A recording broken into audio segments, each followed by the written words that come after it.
Brothers వివాహాలు మరియు పండుగ వేడుకలకు సరికొత్త డిజైన్స్ తో అద్భుతమైన కలెక్షన్. హాయ్ హలో నమస్తే, నేను మీ anchor Shiva. Welcome to iDream media. ఈరోజు మన ముందున్న guest big boss season 9 contestant wild కార్డ్గా వెళ్ళబోతున్నారు అనమాట. మాధురి గారు ఈరోజు మనతో ఉన్నారు. తన జర్నీ గురించి, హౌస్లో అసలు ఈ సీజన్ చూస్తున్నారా, లోపలికి వెళ్ళాక ఏమైనా ప్లాన్లు వేసుకుంటున్నారా, ఎలా ఉండబోతున్నారు, ఏం చేయబోతున్నారు అనేది మనకు తెలియనివి తెలుసుకునే ప్రయత్నం అయితే చేద్దాం. హాయ్ అండి మాధురి, నమస్కారం. పెద్దవాళ్ళు పూజ్యులు. ఎలా ఉంది ఎక్స్పీరియన్స్? అంటే మీకు లోపలికి వెళ్తున్న ఫీల్ అవన్నీ ఎలా ఉన్నాయి? బాగుంది, ఎక్సైట్మెంట్ తో ఉన్నా నేను కూడా. మీకు బాగా ఇంట్రెస్ట్ కదా బిగ్ బాస్ కి వెళ్ళాలి, ఇంట్రెస్ట్, ఫేమ్ అన్ని బాగా ఇంట్రెస్ట్. ఫేమ్ నాకు ఇప్పుడు వచ్చిన ఫేమ్ చాలు, ఫేమ్ కోసం అనేయని కాదు కానీ ఇంట్రెస్ట్. అంటే ఒక ఫోన్ లేకుండా, సరిగ్గా ఫుడ్ లేకుండా, సోషల్ మీడియాతో సంబంధం లేకుండా, రోజు డే ఏది తెలియకుండా, మన పర్సన్స్ కి దూరంగా ఒక experience, different type of experience. So ఈ ఎక్స్పీరియన్స్ ని ఒకసారి లైఫ్ లో ఫేస్ చేయాలని అయితే ఉంది. అంటే నార్మల్గా మీ ఇంటర్వ్యూస్లో కానీ, మీరు కానీ, మీ రాజా గారు కానీ ఇంటర్వ్యూస్ ఇచ్చేటప్పుడు ఒకరిని ఒకరు వదిలి ఒక్క నిమిషం కూడా ఉండలేను అన్నట్టు మీరు చాలా ఇంటర్వ్యూస్లో చెప్పడం జరిగింది కదా. కానీ మీరు వెళ్ళి మీరు రాజాగారితో మాట్లాడకుండా ఆయనతో కష్టమేమో. చాలా కష్టమే, ఇది నా వీకెస్ట్. అసలు చాలా మూమెంట్ తలుచుకుంటేనే నాకు చాలా బాధ అనిపిస్తుంది. ఎందుకంటే శ్రీనివాస్ గారిని వదిలి నేను ఇన్ని రోజులు ఒక రోజు కూడా దూరంగా లేను. తను కూడా చూసుకోవడానికి ఎవరు లేరు నేను తప్పితే. సో ఇవన్నీ కొంచెం కష్టమే, అందుకనే ముందు నేను వెళ్ళలేదు. కానీ మళ్ళీ శ్రీన్ గారు ఎందుకు ఈ అవకాశాన్ని వదులుకోవాలి, నీకు వచ్చిన అవకాశాన్ని వెళ్ళు, నేను పర్వాలేదు ఉండగానే సపోర్ట్ చేస్తానని చెప్పి నన్ను కొంచెం మోటివేట్ చేసి పంపిస్తున్నారు.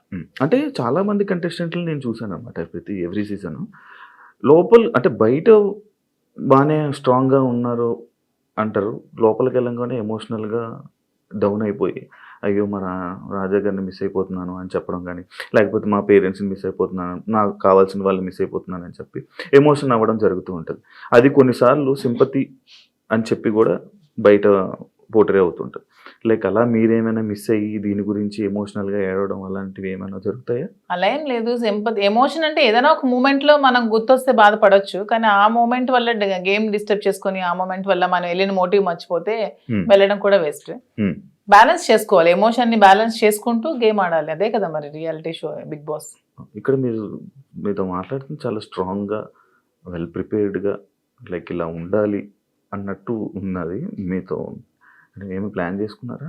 అది ఏం ప్లాన్ చేసుకోవాలి? పోనీ మీరు చెప్పండి, మీరు ఒక బిగ్ బాస్ కంటెస్టెంట్ కదా, ఏం ప్లాన్ చేయాలి? మీకు బేసిక్ గా ఆ ప్లానింగ్స్ ఏమి ఉంటాయి నాకు తెలియదు. అంటే రియాలిటీ షోలో రియలిస్టిక్ గా ఉండాలని నేను అనుకుంటున్నాను. ప్లానింగ్స్ ఏమైనా ఉంటే టిప్స్ చెప్పండి. టిప్స్ చెప్పడం కదా, అంటే స్టార్టింగ్ వెళ్ళే కంటెస్టెంట్లకి వాళ్ళకి ఏం తెలియదు, ఎవరు వస్తున్నారు ఏంటి, వాళ్ళ క్యారెక్టర్ ఏంటి, వాళ్ళు ఎలా బిహేవ్ చేయబోతున్నారు ఏంటి అనేది మనకు ఒక ఐడియా ఉంటుంది. కాకపోతే వైల్డ్ కార్డ్ వాళ్ళకి ఒక ప్లస్ పాయింట్ ఉన్నది. అంటే ఏ కంటెస్టెంట్ ఎలా ఆడబోతున్నాడు, ఏ కంటెస్టెంట్ ఎలా ఆలోచించబోతున్నాడు, వాడు ఏం చేయబోతున్నాడు, వాడి స్టెప్స్ ఏంటి అనేది మనకు ముందే ఒక ఐడియా ఉంటుంది. అంటే మీరు మొత్తం చూసారా ఈ 4 వీక్స్? నేను మొత్తం చూడలేదు, అప్పుడప్పుడు చూస్తున్నాను. వాళ్ళకి ఎలా తెలియదు, మాకు కూడా వాళ్ళు ఎలాగో తెలియదు. నాకు వాళ్ళ పేర్లు ఇప్పుడు తెలుసు అంతే, అంతకుమించి నాకు తెలియదు. అందులో మాస్కులతో ఆడినప్పుడు వాళ్ళు ఎప్పుడు ఎలా మారుతారో కూడా ఎవరికి తెలియదు. ఈ రోజు ఇలా ఉండొచ్చు, రేపొద్దున ఇంకొకలా ఉండొచ్చు. ఒక రోజు ఒకలా గేమ్ ప్లాన్ ఉంటుంది వాళ్ళు, ఇంకో రోజు ఇంకోలా ఉంటుంది. సో ఆ స్ట్రాటజీ కూడా కంప్లీట్ గా మనకు తెలియదు, తెలుస్తుంది అనేది అపోహ, అంతే కదా. ఈ రోజు మీ గేమ్ ప్లాన్ ఒకలా వాళ్ళు ప్లాన్ చేసుకోవచ్చు, నెక్స్ట్ మూమెంట్ కి వాళ్ళు మారొచ్చు, ఇలా కాదు నేను ఇంకోలా ఆడాలని మారొచ్చు. సో ఒకే స్ట్రాటజీ మెయింటైన్ అవ్వదు కదా. అంటే లైక్ మాస్క్లు అని చెప్పి అన్నారు కాబట్టి ఎవరైనా మాస్క్ పెట్టుకుని ఆడుతున్నట్టు అనిపిస్తుంది, అందరూ ఆడుతున్నట్టు అనిపిస్తుంది, ఎవరు జెన్యున్ లేదని అనిపిస్తుంది. మీరు వెళ్ళాక మిమ్మల్ని కూడా మాధురి గారు ఎందుకో మాస్క్ వేసుకొని ఆడుతున్నారు అని అంటే మీరేం అని వచ్చాక క్వశ్చన్ చేస్తే ఆన్సర్ నేను చెప్తాను, మీకు అలా అనిపిస్తే. నేను వెళ్ళిన తర్వాత మీకు నేను ఏమైనా మాస్క్ వేసుకున్నట్టు అనిపిస్తే, వచ్చిన తర్వాత మీరు ఇదే క్వశ్చన్ మీకు ఉంటే అప్పుడు ఆన్సర్ చేస్తాను. మిమ్మల్ని ఎప్పుడు ఇంటర్వ్యూలో తప్ప బయట మీ గురించి తెలియదు, మీ ఎమోషన్స్ గురించి తెలియదు. ఎలాంటి విషయాల్లో మీరు కోపడుతుంటారు, ఎలాంటి విషయాల్లో మీరు ఎమోషనల్గా డౌన్ అవుతుంటారు? నాకు చాలా విపరీతమైన కోపం వస్తుంది యాక్చువల్గా, చాలా అంటే చాలా కోపం. అసలు ఆ కోపాన్ని ముందు ఎలాగా అంచుకోవడానికి నేను ఒక ప్లాట్ఫామ్ అనుకుంటున్నాను. శ్రీనివాస్ గారు చాలా చెప్తున్నారు, చెప్పి పంపిస్తున్నారు. చాలా కోపం, అక్కడ ఏదైనా ఒక అన్యాయం జరుగుతోంది, అక్కడ తప్పు జరుగుతోంది, అది బాగాలేదు, అలా చేయకూడదు వాళ్ళ అనే మూమెంట్ నాకు అనిపించినప్పుడు నాకు చాలా అసలు ట్రిగ్గర్ అయిపోతాను, చాలా కోపం వచ్చేస్తుంది. అంటే ఎవరైనా ట్రిగ్గర్ చేసి ఈజీ, అది మీ వీక్నెస్ కదా. నేను ఎవరైనా ట్రిగ్గర్ చేస్తే ట్రిగ్గర్ అవ్వను, నాకు అది నచ్చకపోతే ట్రిగ్గర్ అవుతాను. అదే మీకు నచ్చని పనులు ఎవరో చేస్తారు, మరి అది వీక్నెస్ అవుతుంది కదా. అలా ప్రతిసారి ట్రిగ్గర్ అయిపోతుంది. ట్రిగ్గర్ అయ్యి వాళ్ళకి చెప్తాను, అది చేయకూడదు, మీరు ఇలా చేయండి, ఇది కరెక్ట్ కాదు, కరెక్ట్ చేసుకోండి అని చెప్తాను. వింటే ఓకే, వినకపోతే ఇంకా వాళ్ళ ఇష్టం. అండ్ ఇంకొకటి, చాలామంది సీజన్స్లో అంటే మీ ఏజ్ కేటగిరీ గ్రూప్ ఉన్న పీపుల్ ఫాస్ట్గా ఎలిమినేట్ అయిపోయి వచ్చేసే ఛాన్సెస్ ఎక్కువ అనమాట. అది కాకుండా వైల్డ్ కార్డ్స్ కూడా లోపలికి వెళ్ళిన వెంటనే ప్రతిసారి అంటే ఎందుకు ఎక్కువ రోజులు సస్టైన్ అవ్వలేము, లోపల ఉండలేము అని బయటకు వచ్చేసే కంటే ఆ భయంతో ఎందుకు యాక్సెప్ట్ చేయడం, ఫస్ట్ వెళ్తే బాగుండు కదా అని అనిపించలేదా? అలా ఏం లేదు, వైల్డ్ గా ఉంటాను కాబట్టి వైల్డ్ కార్డ్ అనుకుంటున్నాను. అది అర్థమవుతుంది వైల్డ్గా ఉంటారని. దాంట్లో ఎందుకు అంటే మీ ఏజ్ మేము గెలవకూడదా, మేము ఆడలేమన్నా మీ ఒపీనియన్, ఎందుకు మమ్మల్ని సపోర్ట్ చేయరా పబ్లిక్ సపోర్ట్ చేస్తారు అంటే నేను ఆ విధంగా అంటే మీరు అన్నారు కదా మీ ఏజ్ వాళ్ళు వచ్చేస్తారు, మీ ఏజ్ వాళ్ళు త్వరగా వెళ్ళినట్టు. అది అనేది జనాలు ఒక ఒపీనియన్, జనాలకి ఒక ఒపీనియన్ అలా ఉండిపోయింది. ఎందుకు ఉండిపోయింది అంటే అది ఎందుకు నాకు అర్థం కాదు. ప్రతిసారి ఆ సీజన్ లో అలా జరగడం వల్లేమో, ప్రతి సీజన్స్ లో అలా జరగడం వల్లేమో. మేము సరిగ్గా గేమ్ ప్లే చేయలేమా, మేము సరిగ్గా స్ట్రాటజీ ప్లాన్ చేయలేమా, మేము ఫిజికల్ గేమ్స్ ఆడలేమా, మేము అన్ని 100% పర్ఫెక్ట్ గా ఇచ్చినప్పుడు మమ్మల్ని మేమే ఎందుకు ఎలిమినేట్ అవుతామని అనుకోవాలి. అంటే ఇప్పుడు మీకు అంటే లైక్ ఇంత బిఫోర్ ఇంటర్వ్యూలో చూసాను, నాకేమో డబ్బుకు అంత పెద్ద కరువు ఏం లేదు, నా దగ్గర కావాల్సినంత డబ్బు ఉందన్నారు. అంటే మీ డబ్బు ఉన్న వాళ్ళు అక్కడ బాత్రూమ్లు కడమంటే బాత్రూమ్లు, గిన్నెలు కడమంటే గిన్నెలు, కింద తోడమని తోడగలరా? అదే కొంచెం కష్టం. అదే ఇలాంటి విషయాలు ఉంటాయి కదా, అలా దానికోసం అడిగాను క్వశ్చన్. కానీ శ్రీనివాస్ గారు దాన్ని కూడా నాకు మెంటల్ గా ప్రిపేర్ చేశారు. అంటే ఏ సిచ్యువేషన్ లో కూడా ఇలా ఉండాలి. ఇక్కడికి వచ్చాక కడిగిద్దామనా? నేను అసలు చీపురు పట్టుకుంటేనే అతను చూడలేరు. అదే మరి ఇప్పుడు అక్కడ అలా ఉంటాయి. అది కాకుండా మిమ్మల్ని అనరాని మాటలు అంటుంటారు. నాకు ఇష్టమైనది, నాకు వంట వచ్చు కదా, నేను వంట చూస్ చేసుకుంటాను, వాళ్ళకి చేయమని. అంటే మీకు నచ్చింది ఎవరు కదా, అది బిగ్ బాస్, అది బిగ్ బాస్ రిక్వెస్ట్ చేసుకుంటాను. మంచిగా మాట్లాడా. మీ జర్నీని నేను తెలుసుకోవాలనుకుంటున్నాను. లైక్ అన్ని ఇంటర్వ్యూస్లోనే లైక్ ఏదో అంటే ఇప్పుడు జరుగుతున్న ట్రెండింగ్ టాపిక్స్ ఇది, కానీ మీ జర్నీ ఏంటి, మీ ఎమోషనల్ స్టోరీ ఏంటి, అసలు మీ ఫస్ట్ నుంచి ఎలా ఇక్కడ దాకా ఇలా రావడానికి కారణాలు ఏంటి?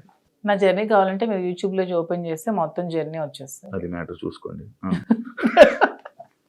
తర్వాత నా జర్నీ తెలియని ఆంధ్ర కానీ తెలంగాణ కానీ ప్రజలు ఎవరూ లేరు, అందరికీ తెలుసు.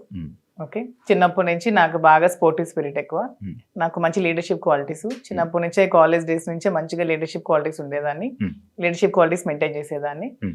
ఆ క్వాలిటీస్ తో ఉన్న నన్ను మా నాన్నగారు కొంచెం ఆర్థోడాక్స్ కాబట్టి నాకు 19 years కే మ్యారేజ్ చేశారు. ఇంటర్మీడియట్ లో మ్యారేజ్ అయింది, సెకండ్ ఇయర్ లో. మ్యారేజ్ అయ్యాక కూడా నేను కొద్ది రోజులు ఫారెన్ వెళ్ళి షిప్ లో ఉండి, నాకు ఇండియా అంటే అభిమానం కాబట్టి ఇండియాలోనే ఉండాలని డిసైడ్ అయిపోయి నేను ఇండియాకే వచ్చేసి మళ్ళీ స్టడీస్ కంప్లీట్ చేసి నా డిగ్రీ కంప్లీట్ చేశాను. కంప్లీట్ చేసి అప్పటికే మా ఇద్దరికి కంపాటిబిలిటీ సరిగ్గా లేనందువల్ల నేను ఇంకా నాకంటూ ఒక ఇండిపెండెంట్గా బతకాలని నిర్ణయించుకొని పెట్రోల్ బంక్స్ అవి స్టార్ట్ చేశాను, రియల్ ఎస్టేట్ చేశాను, కన్స్ట్రక్షన్ చేశాను. సో ఆ ఫీల్డ్లో ఉండేదాన్ని. ఇంకా కొంచెం మైండ్ డీవియేషన్కి డాన్స్ క్లాసెస్ ఫ్రీగా చెప్పాను. ఫ్రీగా చాలా మందికి, వేల మంది పిల్లలకి, విద్యార్థులకి ఫ్రీగా డాన్స్ నేర్పించాను, భరతనాట్యం, లేడీస్కి కోలాటం డాన్స్ అవి నేర్పించాను. చాలా సోషల్ యాక్టివిటీస్ చేశాను. ఇవన్నీ యాక్టివిటీస్ చూసి గమనించి నన్ను పాలిటిక్స్లోకి ఇన్వైట్ చేశారు. ఇన్వైట్ చేశాక పాలిటిక్స్లో కూడా చాలా యాక్టివ్గా పార్టిసిపేట్ చేశాను. బాగా తిరిగేదాన్ని, బాగా ప్రజలతో ఇంకా కొంచెం మమేకమై తిరిగినప్పుడు నాకు వస్తున్న ఫేమ్ని, నా పడుగుతున్న గ్రాఫ్ని తట్టుకోలేక నా పార్టీలో ఉన్న చాలా మంది నన్ను తొక్కాలని చూశారు. ఆ సిచ్యువేషన్లోనే చాలా నన్ను బ్యాట్ చేయాలని ట్రై చేశారు. ట్రై చేసినప్పుడు నా పరిస్థితులు కూడా బాగాలేనందువల్ల, నేను దూరంగా ఉండడం వల్ల, శ్రీనివాస్ గారు కూడా ఇదే సిచ్యువేషన్లో దూరంగా ఉండడం వల్ల మా ఇద్దరం ఒకటై పెళ్లి చేసుకుందాం, తర్వాత లైఫ్ లీడ్ చేస్తాం, తర్వాత బిజినెస్ పెట్టాం, చాలా మందికి జాబ్స్ ఇస్తున్నాం, చాలా మందికి ఫుడ్ పెడుతున్నాం, లైఫ్ లీడ్ చేస్తాం. ఇది నా స్టోరీ. ఇంత ఫాస్ట్ ఎందుకంటే స్లో చెప్పండి. మరి ఇంకా 1000 మందికి ఉద్యోగాలు ఇవ్వాలని నా కళ, త్వరలో నెరవేర్చాలని భగవంతుని కోరుకుంటున్నాను. హైదరాబాద్ లో ఇంకొన్ని బ్రాంచ్లు పెడుతున్నాను, వైజాగ్ లో నా బ్రాంచ్ స్టార్ట్ చేస్తున్నాము. సో ఇలా ఇంకొంచెం ముందుకు వెళ్తూ ఇంకొంతమందికి ఉపాధి కల్పిస్తూ లైఫ్ లీడ్ చేయాలనేది నా కోరిక. మీ జర్నీకి బిగ్ బాస్ జర్నీకి సంబంధం ఏంటి? నా జర్నీ చూసి నచ్చి బిగ్ బాస్ కి రమ్మని ఇన్విటేషన్. ఏం చెప్పారు జర్నీలో? ఎవరు చెప్పాలి? అడుగుతారు కదా కొన్ని. నాకు ఎవరు అడగలేదు, వాళ్ళు చూసి నా దగ్గర. అదే లైక్ అదే వదిలేండి. మీ జర్నీకి, ఇప్పుడు బయట ఉన్న జర్నీకి బిగ్ బాస్ జర్నీకి ఏంటి? బిగ్ బాస్ జర్నీ చేసాక తెలుస్తుంది. బయట ఉన్న జర్నీకి ఇంకా జర్నీ చేయలేదు, చూసారు కదా, వెళ్తున్నాను కదా. మరి నేను జర్నీ చేస్తుంది, మీరు వెళ్తారు, మీరు గోవా వెళ్ళి వచ్చారు బాబు, మీ గోవాలో ఎలాగుంటో తెలుస్తుంది. నేను ఇంకా వెళ్ళలేదు కదా, నేను జర్నీ చేసి వచ్చాక అప్పుడు చెప్తాను. డిఫరెంట్ కదా. ఇప్పుడు మీ పొలిటికల్ బ్యాక్గ్రౌండ్ అంటే బయట ఉన్నదానికి డిఫరెంట్, అంటే బిగ్ బాస్ లో ఉన్న కంటెస్టెంట్ ఆ గేమ్ అంతా డిఫరెంట్. అదే శివ గారు Hmm. అక్కడికి వెళ్ళి ఎక్స్పీరియన్స్ చేసి వచ్చిన తర్వాత Hmm. అప్పుడు మళ్ళీ మనం ఇంటర్వ్యూ చేసుకున్నప్పుడు Hmm. నా పొలిటికల్ లైఫ్ ఇది, నా బిగ్ బాస్ లైఫ్ ఇది అని చెప్పడానికి ఉంటుంది. ఇంకా నేను ఎక్స్పీరియన్స్ చేయలేదు. ఓకే. లేడీస్ అనగానే లైక్ గొడవలు ఎక్కువ. ఎందుకు గొడవలు ఎక్కువ లేడీస్ అంటే? మీకు ఎలా కనిపిస్తున్నాం మేము గొడవలు ఎక్కువ? మీకు లేడీస్ అంటే గొడవలే కనిపిస్తుంది. మా వల్లే మీ లైఫ్ స్టార్ట్ అయిందని, మా వల్లే అసలు ఈ సృష్టి మొదలైందని, మేమే పెద్ద శక్తి అని, అసలు మహిళ లేకపోతే అసలు ఈ సృష్టి లేదని, ఇవన్నీ మీకు అనిపించవా? లేడీస్ అంటే గొడవలు అని ఎందుకు మీరు నెగిటివ్ గా చెప్తారు? లోపల ఎవరికి మీ వల్ల గొడవలు అవ్వలేదా? మీరు ఎప్పుడు మీ ఫ్రెండ్స్ తో గొడవలు లేవా? మీరు ఎప్పుడు గొడవలు పడి మందు తాగుతూ బీర్ బాటిల్ కొట్టుకోలేదా? లోపల ఎవరికి శక్తి? మహిళ శక్తి. అలాగా అంటే మీ అబ్బాయిలకి మేమే శక్తి అది అన్న, లోపల ఎవరికైనా శక్తిగా ఉండాలనుకుంటున్నారా? ఎవరికి ఉండాలనుకోవట్లే, మాకు మేముగానే శక్తిగా ఎదగాలనుకుంటున్నాం. ఇప్పుడు మీరు ఆల్రెడీ సీజన్ చూసారు, మీకు ఎవరు నచ్చారు అంటే? అందరూ బాగానే ఆడుతున్నారు. ఎవరితో ఉండాలనుకుంటున్నారు? నేను ఎవరితో ఉండాలనుకోవట్లేదు, గేమ్ ఎవరితో ఉండడానికి వెళ్ళట్లేదు, మనం ఆడడానికి వెళ్తున్నాం. బయట అందరూ అలాగే అన్నారు, లోపలికి వెళ్ళాక ఎవరితో? అలా ఎందుకు లేదు, ఇప్పుడు రిలేషన్షిప్ బిల్డప్ అయింది, బాగా రిలేషన్ లో ఉన్నాము, కప్పు నీకు కావాలా ఫ్రెండ్ కావాలని నాగార్జున గారు అడుగుతారు, నేను ఇస్తానా? ఇవ్వను కదా, నాకే కావాలంటాను. దానికి ఎందుకు మన రిలేషన్షిప్ మెయింటైన్ చేసి బాధపడి, రిలేషన్స్ మెయింటైన్ చేసి నామినేట్ చేయడానికి కూడా బాధపడాలి? చేయకూడదు, అసలు చేయలేము. నేనైతే చేయలేను. మిమ్మల్ని నామినేట్ చేస్తే చేయనియండి, నేను అవుతా రిలేషన్స్ వెళ్ళంగానే నామినేట్ చేస్తే చేయనియండి, జనాలు ఆదరిస్తారు. ఆదరించకపోతే వచ్చేస్తాను. నన్ను హౌస్ లో ఉండకూడదు, మాదిరి బయటే ఉండాలి అని అనుకుంటే ఓకే, వచ్చేస్తాను 1 week కే. యాక్సెప్ట్ చెయ్యాలి, అదే కదా లైఫ్. అంతే. నేను ఇంకోటి, ఇది పర్సనల్ క్వశ్చన్ అనుకోవచ్చు, లేకపోతే ఏదైనా అనుకోవచ్చు. లైక్ బిగ్ బాస్ కొన్ని సీజన్లకు వెళ్ళి, అంటే లైక్ ఒక రిలేషన్లో ఉన్న పర్సన్స్ లోపలికి వెళ్ళాక బయటకు వచ్చాక విడిపోవడం అలాంటివన్నీ జరుగుతుంటాయి. అవును, వాళ్ళు సరిగ్గా లేకపోతే అదే జరుగుతుంది, తప్పే ఉంది. ఏదో మనం బయట ఇలా ఉంటే బోట్లు పడతాయి, ఇలా ఉంటే జనాలు ఆదరిస్తా అనేది చాలా తప్పు. మనం మనలాగే ఉండాలి. ఆబ్వియస్లీ కంపాటబిలిటీ కుదరకపోతే వాళ్ళు రాంగ్ గా ఉంటే విడిపోవచ్చు, తప్పే ఉంది. రివ్యూస్ చూస్తుంటారా బయట? లేదు, నేను చూడను. అసలు మీకు బిగ్ బాస్ మీద ఐడియా ఉందా? ఉంది. ఏముంది? Big boss. మీకు బిగ్ బాస్ అంటే ఏమనుకుంటున్నారు? బిగ్ బాస్ అంటే ఒక బిగ్గెస్ట్ రియాలిటీ షో, ఒక నేషనల్ ఛానల్లో ఒక మంచి ప్లాట్ఫామ్. వెళ్ళిన ఎవరికైనా సరే అది మంచిగా యూజ్ చేసుకుంటే మనం మంచిగా లైఫ్ లో షైన్ అవ్వచ్చు. దాన్ని ఎక్కడైనా మనం మిస్యూజ్ చేసుకుంటే అక్కడే ఉండిపోతాం నెగిటివ్ గా. సో యూజ్ చేసుకునే విధానం బట్టి ఉంటుంది. ఒక మంచి ప్లాట్ఫామ్ వాళ్ళు కలిగించినప్పుడు మనం మంచిగా ఆడి మంచిగా జనాల ఆదరణ సంపాదించుకొని బయటకు వచ్చా కూడా దాన్ని మంచిగా యూజ్ చేసుకొని మనం ఇంకొంచెం స్థానానికి ఎదగొచ్చు అని నేనైతే అనుకుంటున్నాను. మంచిగా ఆడడం అంటే మనం జెన్యున్ గా ఉండాలి. మీరు అన్నట్టు అవేవి కాకుండా జెన్యున్ గా ఉండాలి. మీరు జెన్యున్ అనుకుంటారు కానీ బయట అలా అందరూ అనుకోరు కదా. అనుకుంటే ఆదరిస్తారు, అనుకోకపోతే 1 week లోనే పంపిస్తారు. బయట ఒకవేళ మీకు నెగిటివ్ అయినా యాక్సెప్ట్ చేస్తారా నెగిటివిటీని? నేను ఎక్స్ప్లెయిన్ చేసుకోగలను, ఏదైనా మా రిలేషన్షిప్ ఎలా ఎక్స్ప్లెయిన్ చేసుకొని చెప్పాను అది కూడా ఎక్స్ప్లెయిన్ చేసుకుంటాను. మీ జర్నీ గురించి, మీ గురించి ఏమైనా ఆడియన్స్ చెప్పాలనుకుంటున్నారా వెళ్ళే ముందు? 100% నాకు ఈ ప్రజలే నన్ను ఇంత ఈ స్థానానికి తీసుకొచ్చారు, నన్ను ప్రజలే ఆదరించారు. మీ ఆధారంతోనే నాకు ఈరోజు బిగ్ బాస్ అవకాశం వచ్చింది, మీ ఆధారంతోనే నేను హౌస్ లోకి వెళ్తున్నాను. అదే విధంగా మీ సపోర్ట్ నాకు ఇంకొంచెం ముందుకెళ్తూ నాకు ఇంకొంచెం మీరు ముందుకు నడిపించాలని కోరుకుంటున్నాను. టాస్క్ ఆడగలరా? ఎందుకు ఆడలేను? మీకు అంత వీక్ గా కనిపిస్తున్నాను అంటే ఒక ఉమెన్ మదర్ అంటే టాస్క్ ఆడలేదా? నేను అలా అనలేదండి, టాస్క్ సంజన గారు కూడా ఆడుతున్నారు కదా, లైక్ అలా మీరు ఓకేనా? ఎప్పుడు ఆడలేదు కదా లైక్ అలా. అసలు లేడీస్ అందరూ కూడా ఆడగలరు, వాళ్ళు అనుకుంటే ఆడగలరు. Okay, thank you so much Madhuri గారు. మిమ్మల్ని చూస్తుంటే చాలా స్ట్రాంగ్ అనిపిస్తుంది. లోపల కూడా వెళ్ళి ఇదే స్ట్రాంగ్గా ఉంటారని, మంచిగా ఆడతారని, ఆడియన్స్లో మంచి పేరు తెచ్చుకొని ఫైనల్ వరకు వెళ్తారని మనస్ఫూర్తిగా కోరుకుంటున్నాను. Wish you all the best and congratulations. చూసారు కదా, thank you so much. And ఇంకో గెస్ట్తో మళ్ళీ మీ ముందు కలుస్తాం. అంతవరకు thank you. And for more videos, please subscribe to iDream. Please subscribe to iDream. Please subscribe iDream. And please subscribe to iDream. For more videos, subscribe to iDream. please like, share and subscribe to the channel. Congratulations, iDream. Subscribe to iDream. Subscribe to iDream. So subscribe to iDream Media. iDream team andarki huge congratulations. Please subscribe iDream Media. Please subscribe to iDream. Subscribe iDream. Please subscribe to iDream. iDream అంటే నా కళల ఛానల్ను subscribe చేసుకున్న నోరు తిరుగుతలేదు, మీరైతే గంట గుర్తు కొట్టండి. For more such videos, please subscribe to iDream. Subscribe to iDream. Please subscribe to iDream. Please subscribe iDream Media. Please do subscribe to iDream. Please subscribe to iDream Media. For best entertainment and information, please subscribe iDream. And don't forget to subscribe to iDream.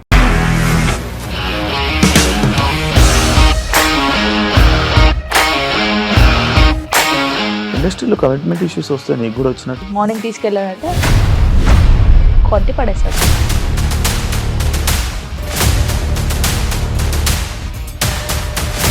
ఒక్కళ్ళు కూడా చూడలేదు ఈ cinema అని చెప్పడానికి కూడా చాలా ధైర్యం కావాలి. అది నిజం కదా, దాంట్లో ధైర్యం ఏంటి? ఇది నెక్స్ట్ డే ప్లేట్ మార్చేస్తే తప్పు కదా. As of now we are comfortable this అని నేను అనుకుంటున్నాను. రష్మిక గారిది మీది ఒకే ఊరంట కదా?